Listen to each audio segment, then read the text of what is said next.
Alors, on t'est rendu à ce petit tableau-là. Je l'ai expliqué dans la dernière vidéo. Oups. Alors, le glaucome congénital, parce qu'on a dit qu'il y a 4 sortes de glaucome, celui à angle fermé, qui est le plus fréquent, non, à angle ouvert, qui est le plus fréquent, 90% du temps, qui prend beaucoup, beaucoup de temps à s'installer, que peu de manifestations cliniques au début.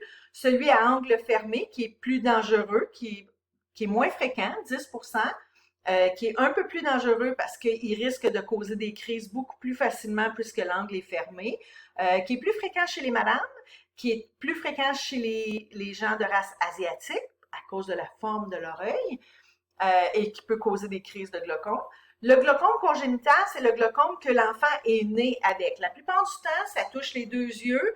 La plupart du temps, ça vient avec un antécédent médical. Alors, c'est des parents qui souffrent de glaucome congénital qui vont avoir des enfants avec du glaucome congénital. Puis c'est vraiment là, la plupart du temps, une malformation de l'œil. Ça nécessite une chirurgie dès le jeune âge parce que ça va causer de la cécité là, si jamais c'est pas géré. Le glaucome secondaire, c'est celui qui est causé soit par un trauma à la tête, un trauma à l'œil qui va faire que les tissus cicatriciels vont bloquer la sortie du liquide ou une tumeur oculaire qui pourrait, elle aussi, bloquer le liquide. Dans les 2 cas, il faut réparer, sinon on perd la vision avec cet œil-là. Je vous ai mis des vidéos, mais là, comme les autres vidéos, je ne peux pas aller cliquer dessus parce que sinon, parce que c'est des vidéos qui viennent de YouTube en plus. Je ne serais pas capable de poster mon vidéo à moi. Donc, je vous suggère d'aller le voir. C'est quand même, c'est pas long, là, puis ça démontre très bien, là, en animation, c'est quoi le glaucome. Fait que ça vaut la peine d'aller cliquer dessus et de regarder vous-même. Alors, ici, on a une photo de ce que votre optométriste ou l'ophtalmologiste verrait quand il fait l'examen du fond de votre œil. Si vous ne souffrez pas de glaucome, puis clairement, vous ne souffrez pas de DMLA non plus, puis il n'y a pas d'hémorragie ou rien. Puis ici, c'est du glaucome avec une perte visuelle. Alors, on voit ici là, que le nerf optique est endommagé. Il n'est pas aussi euh, la couleur n'est pas pareille de bout à l'autre. Ici, on voit là, que c'est beaucoup plus clair au centre.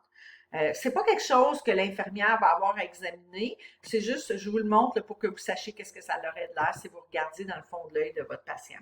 Alors, quels sont les examens diagnostiques qu'on fait pour, euh, pour dépister le glaucome? Ben, c'est des examens qu'on suggère fortement aux gens de faire. Plus ils vieillissent, de toute façon, ils vont y aller une fois par année pour les cataractes et la DMLA et ils vont checker le glaucome en même temps, l'optométriste.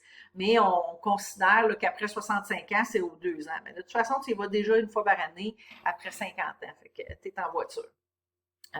L'ophtalmologiste, il va regarder, l'ophtalmologiste ou l'optométriste va regarder le nerf optique, va prendre la pression de l'œil pour s'assurer qu'elle est bien entre 10 et 21, parce que souvenez-vous que si vous avez un glaucome à angle ouvert, ça peut prendre jusqu'à 20 ans avant qu'on ait des manifestations cliniques au niveau de la vision. Mais la pression, elle est déjà élevée. Donc, si l'optométriste est en mesure de diagnostiquer une pression élevée, ben, ils vont commencer à vous soigner tout de suite pour le glaucome.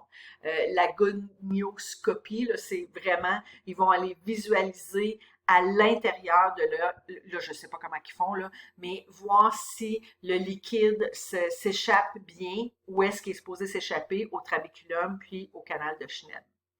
La périmétrie, là, c'est une évaluation de votre vision, mais en périphérie.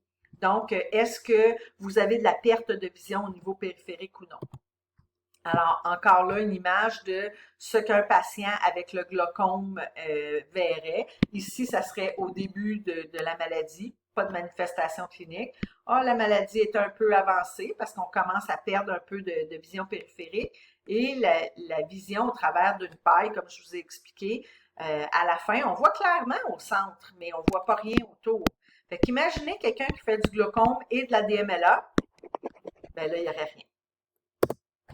Alors, la périmétrie, c'est l'examen où on va examiner la perte de champ visuel. Bon, je ne sais pas comment ça se fait, là, mais ils sont en mesure de mesurer ce qu'on a comme perte ou pas. Alors, le glaucome, contrairement à la DMLA puis au cataracte, il y a des traitements qui existent. C'est pas des traitements qui peuvent guérir, par contre. C'est un peu le même principe, c'est qu'on peut ralentir la maladie, on peut gérer les manifestations cliniques, mais ça se guérit pas. Sauf que eux, ils ont des médicaments pour ça. Alors, des agents, c'est tout le temps des gouttes, c'est presque toujours des gouttes. Alors, on parle de pilocarpine, carbachol. Eux, ce qu'ils font, c'est qu'ils augmentent l'écoulement de l'humeur aqueuse. Là, ils n'arrêtent pas la production, mais ils vont aider à ce que ça s'écoule plus facilement. Ça va dilater le canal de Schlemm. Ça va dilater le trabéculum pour être en mesure de laisser passer du liquide le plus possible. Ça cause de la myosis, donc ça peut avoir un peu un impact sur la vision quand même. Non, excusez, ça cause pas la myosis, ça l'arrête la myosis. Ce qu'on veut, c'est de la midriase. Excusez-moi, je m'étais trompée là. Des analogues de la prostaglandine, donc vous comprendrez que les prostaglandines, c'est les agents qui causent de l'inflammation. Euh, hmm, je suis pas sûre que non, je l'explique pas comme il faut aussi, hein. Hmm. Mais ben oui, c'est ça. Ça augmente l'écoulement de l'humeur aqueuse parce que ça diminue l'inflammation au niveau du trabéculum et du canal de Schlemm. Donc, ça laisse plus d'espace pour que le liquide passe. Excusez-moi, là, j'ai eu comme une petite crampe cérébrale. On va appeler ça. Ensuite de ça, il y a des bêta-bloquants qui peuvent être donnés. C'est sûr que c'est pas des bêta-bloquants qui ont une action très intense au niveau du cœur, au niveau de la pression artérielle. Par contre, c'est quand même des agents qui ont minimalement un impact sur ces deux aspects-là. Donc, c'est les patients qui font du glaucome et qui prennent des bêta-bloquants, on a besoin de savoir ça quand ils vont en chirurgie. Donc, c'est une des questions qu'on va leur demander quand ils viennent pour une chirurgie. Est-ce que vous souffrez de glaucome? Et si oui, prenez-vous des bêta-bloquants. Donc, les bêta-bloquants, dans ce cas-ci, eux, ils diminuent la production d'humeur aqueuse. Je ne connais pas le mécanisme d'action exact, mais ce que ça fait, c'est que ça diminue la production. Donc, tantôt, je vous ai dit, dans la première capsule, je vous ai dit, le glaucome, c'est causé par deux trucs. Soit que tu produis trop de liquide ou tu n'en élimines pas assez. Donc, les deux premiers médicaments, c'est pour aider à l'éliminer le plus possible, tandis que celui-ci, c'est pour diminuer sa production. Ces deux-là, c'est pour diminuer la production. Un agoniste des récepteurs alpha-adrénergiques, blablabla. Ce que j'ai besoin que vous sachiez, c'est que ces deux-là diminuent la production et ces deux-là augmentent l'écoulement ou augmentent l'élimination de ce liquide-là. C'est la seule façon de gérer le glaucome. On veut essayer d'avoir un ballon dans la production et l'élimination de liquide. Ensuite de ça, on en a d'autres, là, un autre ici qui diminue la production d'humeur aqueuse. C'est tout sous forme de gouttes. Alors, c'est tous des médicaments que le patient va devoir s'administrer au niveau de l'œil à 5 minutes d'intervalle, s'assurer de ne pas toucher son œil, s'assurer de bien attendre 5 minutes entre chaque, de bien se laver les mains avant de manipuler les bouteilles pour ne pas les contaminer. Ici, c'est un agent hyperosmolaire. C'est un truc qu'on va donner intraveineux. C'est vraiment pour gérer les crises ici, là. C'est pas quelque chose qu'on prendrait à tous les jours. Et ce que ça fait, c'est que ça augmente l'osmolarité extracellulaire et vous comprendrez que si on augmente l'osmolarité extracellulaire, on va attirer le liquide dans les cellules.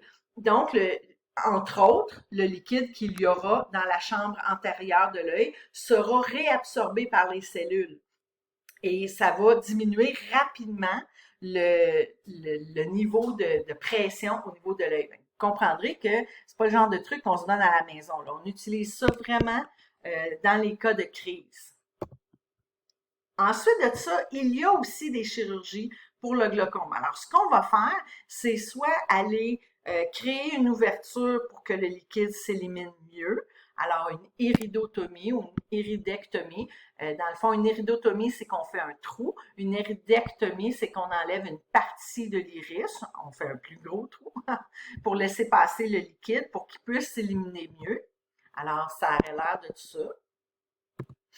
Ou on peut, attends un peu, là ici, on est dans enlever les, non, ok, c'est l'autre après. Ici, on va aller débloquer le canal de Schlemm. Je vous ai dit tantôt que souvent, le liquide n'est pas en mesure de s'éliminer parce qu'il y a des petits débris qui se forment puis qui ont tendance à s'accumuler à l'entrée du canal de Schlemm.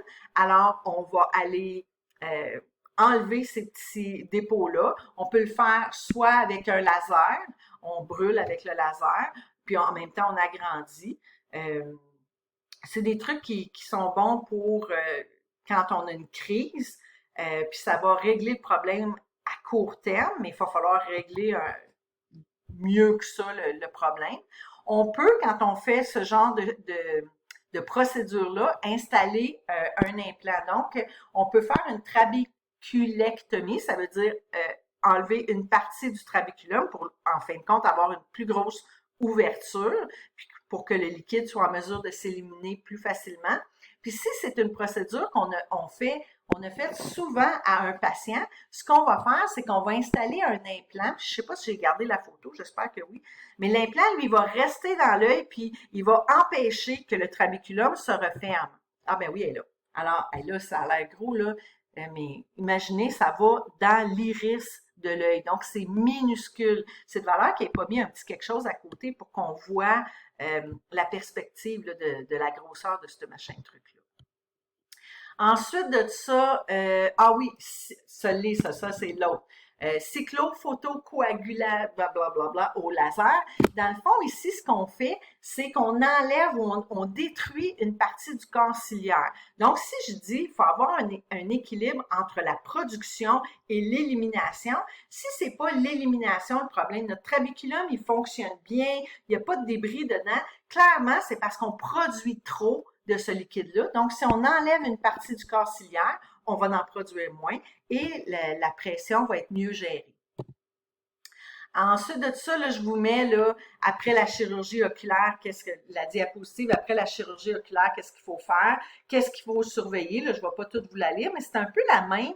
Puis d'après moi, c'est la même que j'avais mis dans cataracte. Donc, d'éviter d'augmenter la pression intraoculaire, de pas porter des vêtements trop lourds, de ne pas soulever de lourdes charges, de ne pas se pencher vers l'avant pour augmenter la pression, de se laver les mains comme il faut quand on va pour jouer dans nos yeux, de ne pas porter de mascara ou de maquillage. Les mêmes enseignements qu'on ferait pour un patient qui vient d'avoir une chirurgie de la cataracte. Ensuite de ça, pour les gouttes, on va leur enseigner comment les mettre. C'est bon pour 1 mois à la maison, les gouttes. On a un ordre spécifique. Il faut attendre 5 minutes entre chaque goutte, mais il y a quand même un ordre. Alors, les solutions en premier, les suspensions en deuxième, les onguents en troisième. La solution, c'est celle qui est claire, là. Il n'y a rien là-dedans, là. Ben, clair. La suspension, c'est celle qu'on est obligé de brasser un petit peu parce qu'il y a un dépôt dans le fond. Elle a tendance à être un petit peu plus visqueuse, un petit peu plus épaisse, donc elle prend un peu plus de temps à être absorbée. C'est pour ça qu'on la met en deuxième ou après les solutions, si on a plusieurs solutions. Puis l'onguent, c'est celui qui est le plus épais, donc c'est lui qu'on va attendre à la fin. La suspension, c'est souvent l'antibiotique. C'est souvent un qu'il faut garder au frigo d'ailleurs. Alors ici, l'enseignement qu'on leur ferait, là, se laver les mains, bien agiter si c'est une suspension, ne pas toucher l'œil avec l'embout de la bouteille. Si oui, en principe, on devrait éliminer cette bouteille-là pour en racheter une autre, mettre la goutte dans le sac conjonctival, un peu comme les cataractes. C'est un peu le même enseignement. Alors ici, une petite image là, de qu'est-ce que ça a l'air, le sac conjonctival, là, puis qu'il faut que les gouttes soient absorbées ici. Puis là, j'ai fini, ça donne bien parce que j'arrivais au bout de mon 15 minutes. Alors, c'est terminé pour le glaucome et tous les problèmes ophtalmiques. Je vous dépose ça, puis vous allez pouvoir les regarder. J'avais déposé les cataractes la semaine passée, fait que là, il vous en restait 2 à regarder. Alors, merci beaucoup. Au revoir.